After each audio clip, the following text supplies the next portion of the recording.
ஆர்கேநகர் இடைத்தேர்தல் ஜூன் 27ஆம் தேதி நடக்கிறது. இதற்கான வேட்புமனு தாக்கல் கடந்த 3ஆம் தேதி துவங்கியது. புதன்கிழமை பிற்பகல் 3 மணியுடன் வேட்புமனு தாக்கல் முடிவடைந்தது. இறுதி நாளில் 15 பேர் வேட்புமனு தாக்கல் செய்தனர். தமிழக முதல்வரும் அதிமுக பொதுச் செயலாளருமான ஜெயலலிதா, இந்திய கம்யூனிஸ்ட் கட்சி வேட்பாளர் சி மகேந்திரன் ஆகிய இருவரை தவிர பிரதான கட்சிகள் அனைவரும் போட்டியில் இருந்து விலகியுள்ளனர். சமூக சேவகர் டிராபிக் ராமசாமி, அதிமுக மற்றும் இந்திய கம்யூனிஸ்ட் மாற்று வேட்பாளர்கள் மற்றும் சுயேட்சைகள் உள்ளிட்ட 50 பேர் வேட்புமனு தாக்கல் செய்துள்ளனர். நாப்தாவை அடிப்படையாக கொண்டு இயங்கும் உர தொழிற்சாலைகளுக்கு மத்திய அமைச்சரவை ஒப்புதல் அளித்துள்ளது. மத்திய அமைச்சரவை கூட்டம் பிரதமர் நரேந்திர மோடி தலைமையில் டெல்லியில் புதனன்று நடந்தது. நாப்தாவை அடிப்படையாக கொண்டு தென்னிந்தியாவில் இயங்கும் 3 உர தொழிற்சாலைகள் தொடர்ந்து உரம் தயாரிக்க அமைச்சரவை கூட்டத்தில் ஒப்புதல் அளிக்கப்பட்டது. இதன் மூலம் தமிழகத்தில் உள்ள MFL உர தொழிற்சாலை, ஸ்பிக் உர தொழிற்சாலை மற்றும் கர்நாடக மாநிலம் மங்களூரில் உள்ள MCFL உர தொழிற்சாலை ஆகியவை தொடர்ந்து நாப்தாவை அடிப்படையாக கொண்டு உரம் தயாரிக்க அனுமதிக்கப்பட்டுள்ளது. உர தொழிற்சாலைகளுக்கு பைப்லைன் அல்லது இதர வழிகள் மூலமாக எரிவாயு விநியோகம் செய்யும் வரை நாப்தாவை பயன்படுத்திக் கொள்ள உர தொழிற்சாலைகள் அனுமதிக்கப்பட்டுள்ளன. நாப்தா மீது வாட் வரியோ அல்லது நுழைவு வரியோ விதிக்கக்கூடாது என்றும் கர்நாடக, தமிழக அரசுகளை மத்திய அமைச்சரவை கேட்டுக் கொண்டுள்ளது. கரும்பு தொழில்துறைக்கு வட்டியில்லா கடனாக 6000 கோடி ரூபாய் வழங்கவும் அமைச்சரவை ஒப்புதல் அளித்தது. மியான்மரில் ராணுவம் நடத்திய அதிரடி தாக்குதலில் 20க்கும் மேற்பட்ட பயங்கரவாதிகள் பலியானார்கள். மணிப்பூர் மாநிலத்தில் கடந்த 4ஆம் தேதி பயங்கரவாதிகள் நடத்திய தாக்குதலில் 18 ராணுவ வீரர்கள் பலியானார்கள். தாக்குதல் நடத்திய பயங்கரவாதிகள் மணிப்பூரை ஒட்டிய மியான்மரில் பதுங்கியதை தொடர்ந்து மியான்மர் ஒத்துழைப்புடன் அந்நாட்டில் புகுந்து அதிரடி நடவடிக்கை மேற்கொள்ள ராணுவத்துக்கு பிரதமர் மோடி உத்தரவிட்டார். அதன்படி மியான்மர் எல்லைக்குள் புகுந்து இந்திய ராணுவம் நடத்திய இருவேறு அதிரடி தாக்குதல்களில் 20க்கும் மேற்பட்ட பயங்கரவாதிகள் கொல்லப்பட்டனர். மேலும் 10க்கும் அதிகமான பயங்கரவாதிகள் பலத்த காயமுற்றனர். 30 நிமிடங்களில் நடந்து முடிந்த இந்த தாக்குதல்கள் செவ்வாயன்று அதிகாலை 1 மணிக்கு துவங்கி 4 மணிக்குள் நடத்தப்பட்டதாக ராணுவம் தெரிவித்துள்ளது.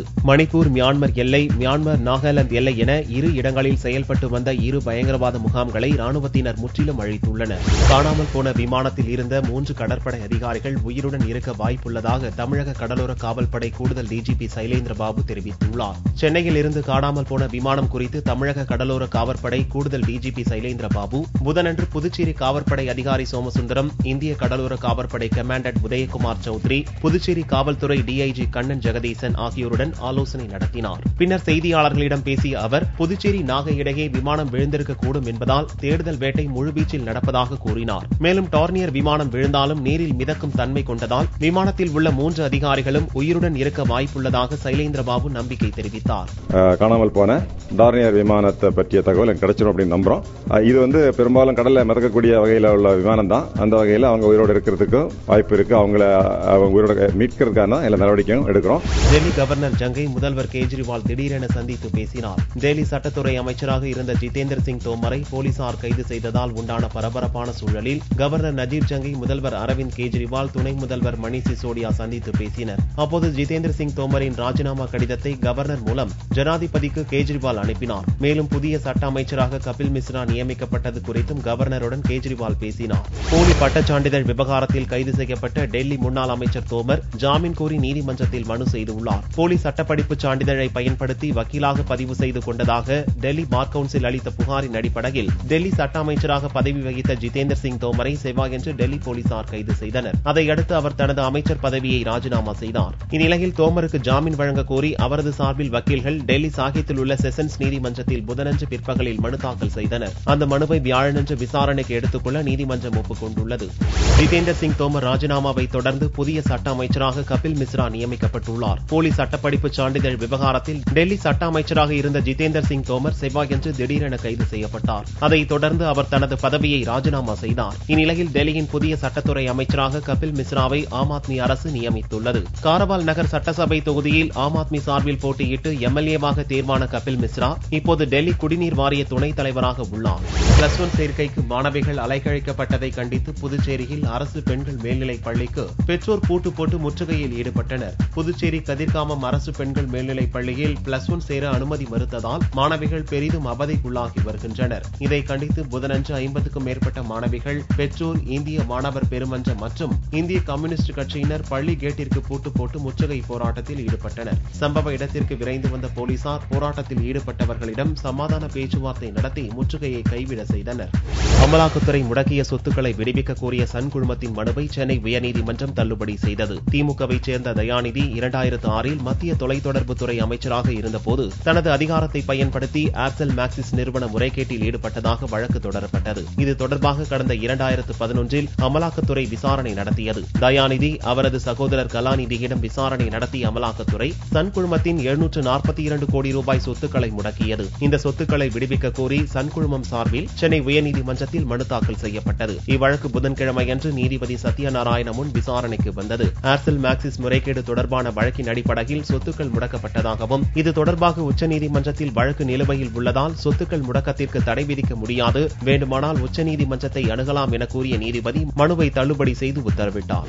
தெலுங்கானா எம்எல்சி தேர்தலில் நியமன எம்எல்ஏ ஸ்டீபன்சனுக்கு 50 லட்சம் ரூபாய் லஞ்சம் கொடுத்ததாக தெலுங்கு தேசம் கட்சி எம்எல்ஏ ரேவந்த் ரெட்டி கைதான விவகாரத்தில் மூளையாக செயல்பட்டது ஆந்திர முதல்வர் சந்திரபாபு நாயுடுதான் என்று தெலுங்கானா முதல்வர் சந்திரசேகர ராவ் குற்றம் சாட்டி வருகிறார். இந்நிலையில் ஸ்டீபன்சனுடன் சந்திரபாபு நாயுடு பேசுவது போன்ற டெலிபோன் உரையாடலை சந்திரசேகர ராவ் குடும்பத்துக்கு சொந்தமான டிவி வெளியிட்டது. இதனால் சந்திரபாபு நாயுடுவை தெலுங்கானா போலீசார் கைது செய்யக்கூடும் என்ற பரபரப்பு இரு மாநிலங்களிலும் காணப்படுகிறது. இதுகுறித்து தனியார் டிவிக்கு பேட்டியளித்த சந்திரபாபு நாயுடு தன்னை கைது செய்ய முயற்சித்தால் அந்த நாளை சந்திரசேகர ராவ் ஆட்சி முடிவுக்கு வந்துவிடும் என்று எச்சரிக்கும் விதமாக கூறினார். டெலிபோன் உரையாடல் போலியானது என்று கூறிய சந்திரபாபு நாயுடு இரு மாநிலங்களிடையே சுமூக உறவை பேண தான் பல முயற்சிகளை எடுத்த போதும் சந்திரசேகர ராவ் சேற்றை வாரி இறைப்பதாகவும் கூறினார். அமைச்சர்களின் ஊழலை தொடர்ந்து வெளியிடுவேன் என்று இளங்கோவன் தெரிவித்தார். தமிழக அரசு தொடர்ந்த அவதூறு வழக்கிற்காக சென்னை முதன்மை அமர்வு நீதிமன்றத்தில் இளங்கோவன் புதனன்று ஆஜரானார். அப்போது செய்தியாளர்களை சந்தித்த இளங்கோவன் எத்தனை அவதூறு வழக்கு தொடர்ந்தாலும் ஊழல் வெளியிடுவேன் என்று கூறினார். நான் ஒரு குற்றச்சாட்டு தான் அவர்கள் 20% சொன்னேன். ஏராளமான குற்றச்சாட்டுகள் இன்னும் பாக்கி இருக்கின்றன. அவை அத்தனையும் ஒன்று ஒன்றாக நான் நிறைவில் சொல்ல இருக்கின்றேன். எத்தனை வழக்குகளின் மீது போட்டாலும் நியாயத்திற்கும் தர்மத்தையும் நிலைநாட்டுவதற்கு நான் எந்த அளவிற்கும் செல்ல தயார்.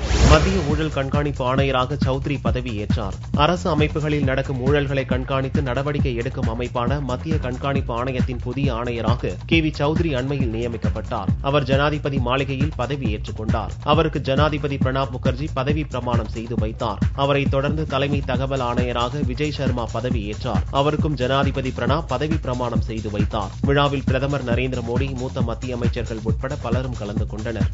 செட்டிநாடு குழுமத்துக்கு சொந்தமான 39 இடங்களில் வருமான வரித்துறையினர் சோதனையில் ஈடுபட்டுள்ளனர். கடந்த சில மாதங்களாக செட்டிநாடு குழுமம் சொத்துக்கள் தொடர்பாக MAM ராமசாமிக்கும் அவரது வளர்ப்பு மகன் ஐயப்பனுக்கும் இடையே மோதல் உருவாகியுள்ளது. செவ்வாயன்று ராமசாமி செய்தியாளர்களை சந்தித்து ஐயப்பன் மீது அடுக்கடுக்கான குற்றச்சாட்டுகளை கூறியிருந்தார். இந்நிலையில் செட்டிநாடு குழுமத்திற்கு சொந்தமான 39 இடங்களில் வருமான வரித்துறையினர் புதன்கிழமையன்று சோதனை நடத்தினர். இதில் தமிழகத்தில் 35 இடங்களிலும் ஆந்திரா மற்றும் மும்பையில் தலா 2 இடங்களில் சோதனை நடந்தது. கடந்த 6 ஆண்டுகளாக முறையாக வருமான வரி செலுத்தவில்லை என்ற காரணத்தால் இந்த சோதனை நடப்பதாக வருமான வரித்துறை அதிகாரிகள் தெரிவித்தனர். காஷ்மீர எல்லையில் காடு தீப்பற்றியதில் ஏராளமான மரங்கள் கருகின. ஜம்மு காஷ்மீர் மாநிலம் ரஜௌரி மாவட்டத்தில் சர்வதேச எல்லைக்கோடு அருகில் உள்ள காட்டில் செவ்வாயன்று திடீரென தீப்பிடித்தது. காற்றின் வேகம் காரணமாக தீ வேகமாக காடு முழுக்க பரவியது. இதனால் பீதியடைந்துள்ள எல்லை கிராம மக்கள் தீயணைப்பு மற்றும் வனத்துறையினருக்கு தகவல் அளித்தனர். அதோடு நில்லாமல் ராணுவ வீரர்களுடன் எல்லை கிராமங்களைச் சேர்ந்த மக்களும் சேர்ந்து தீயை அணைக்கும் பணியில் ஈடுபட்டனர். இந்த காட்டு தீயால் பல டன் எடையுள்ள மரங்கள் எரிந்து நாசமாகின. ஏராளமான செடிகளும் நூற்றுக்கணக்கான பறவைகளும் தீக்கிரையாகின. இந்திய எல்லைக்குள் பயங்கரவாதிகள் ஊடுருவ இதுபோன்ற காட்டுத்தீ சம்பவங்கள் ஏதுவாக அமைந்து விடுகின்றன.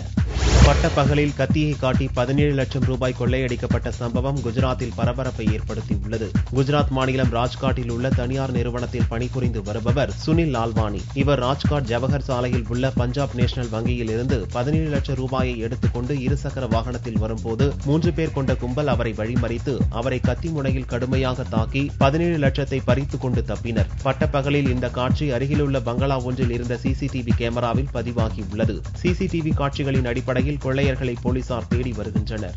பெண் வக்கீல் குடிபோதையில் காரை ஓட்டிச் சென்று இன்னொரு காரில் மோதியதில் 2 இறந்தனர். மும்பையில் உள்ள ஈஸ்டர்ன் ஃப்ரீவே நெடுஞ்சாலையில் பெண் வக்கீல் ஜானவி கட்கார் திங்களன்று இரவு ஆடி காரில் சென்று கொண்டிருந்தார். அப்போது தவறான பாதையில் சென்ற ஜானவி எதிரில் வந்த டாக்ஸி மீது பயங்கரமாக மோதினார். இந்த பயங்கர விபத்தில் டாக்ஸியை ஓட்டி வந்த ஹுசைன் சயீத் மற்றும் முகமது சலீம் சபுவாலா ஆகியோர் இறந்தனர். சபுவாலாவின் மனைவி, மகள்கள் பலத்த காயத்துடன் மருத்துவமனையில் சேர்க்கப்பட்டுள்ளனர். 35 வயது நிரம்பிய ஜானவியை போலீசார் கைது செய்து விசாரித்த போது தான் மதுபோதையில் காரை ஓட்டி வந்ததை ஒப்புக்கொண்டார். ரிலையன்ஸ் இண்டஸ்ட்ரீஸ் லிமிடெட் நிறுவனத்தில் சட்டப்பிரிவு துணைத் தலைவராக உள்ள வக்கீல் ஜானவி மீது கொலை நோக்கமில்லா கொலை வழக்கை போலீசார் பதிவு செய்துள்ளனர். மும்பை குர்லா நீதிமன்றத்தில் ஆஜர்படுத்தப்பட்ட ஜானவியை 12ஆம் தேதி வரையில் போலீஸ் காவலில் வைத்து விசாரிக்க நீதிபதி உத்தரவிட்டார். சமூக தணிக்கை அதிகாரிகளை கண்டித்து புதன்கிழமை முதல் 100 நாள் வேலை திட்டத்தை நிறுத்துவது என்று ஊராட்சி மன்ற தலைவர் கூட்டமைப்பு அறிவித்துள்ளது. நாகை மாவட்டம் முடிகண்டநல்லூர் ஊராட்சியில் சென்ற ஆண்டு 100 நாள் வேலை வாய்ப்பில் மரம் நடுவதற்கு தோண்டிய குழிகளில் முறைகேடு என கூறி சமூக தணிக்கை அதிகாரிகள் இதற்காக பெறப்பட்ட சம்பள தொகை 6 லட்சம் ரூபாயை திருப்பி செலுத்த உத்தரவிட்டுள்ளனர். இதுகுறித்து மயிலாடுதுறை ஒன்றிய ஊராட்சி மன்ற தலைவர்கள் கூட்டம் நடந்தது. இக்கூட்டத்தில் ஊராட்சி மன்ற தலைவர்கள் மீதும் அரசு ஊழியர்கள் மீதும் சமூக தணிக்கை குழுவின் நடவடிக்கை கண்டிக்கத்தக்கது என்றும் அதனை உடனடியாக திரும்பப் பெற வேண்டும் என்றும் ஊராட்சிகளில் 100 நாள் வேலை நடைபெறுவதை நிறுத்திக் கொள்வது என்றும் முடிவெடுக்கப்பட்டது. இதுகுறித்து மாவட்ட நிர்வாகம் உரிய நடவடிக்கை எடுக்க வேண்டும் என்றும் வலியுறுத்தப்பட்டுள்ளது. தங்கத்தின் விலையில் புதனன்று மாற்றமில்லை. ஒரு சவரன் 20,272 ரூபாய்க்கு விற்பனையானது. 1 கிராம் ஆபரண தங்கம் 2,534 ரூபாயாக இருந்தது. வெள்ளி 1 கிராம் 10 காசுகள் குறைந்து 39 ரூபாய் 70 காசுகளுக்கு விற்பனையானது. பார்வெள்ளியின் விலை 37,085 ரூபாயாக இருந்தது. 2ஆம் பாகம் புதிய நடிகர்களுடன் தயாராகி வருகிறது. இயக்குனர் KV ஆனந்த், ஜீவா, அஜ்மல் கூட்டணியில் வெற்றி படமாக அமைந்த கோ கடந்த 2011இல் வெளியானது. வசூல் சாதனை படைத்த இப்படத்தில்தான் நடிகை ராதாவின் மகள் கார்த்திகா அறிமுகமாகி இருந்தார். இப்படத்தின் 2ஆம் பாகத்தை இயக்குனர் விஷ்ணுவர்தனின் உதவியாளர் சரத் இயக்குகிறார். கோ படத்தில் நடித்திராத தேசிய விருது பெற்ற பாபி சிம்ஹா, டார்லிங் படத்தில் நடித்த நிக்கி கல்ராணி உள்ளிட்ட புதுமுகங்கள் 2ஆம் பாகத்தில் நடிக்கின்றனர். கோ படத்தை தயாரித்த RS இன்ஃபோடெயின்மென்ட் நிறுவனம் 2ஆம் பாகத்தை தயாரிக்கிறது. ஜிகர்தண்டாவை தொடர்ந்து இப்படத்திலும் அதிரடி தாதாவாக பாபி சிம்ஹா களம் இறக்கப்பட்டுள்ளாராம்.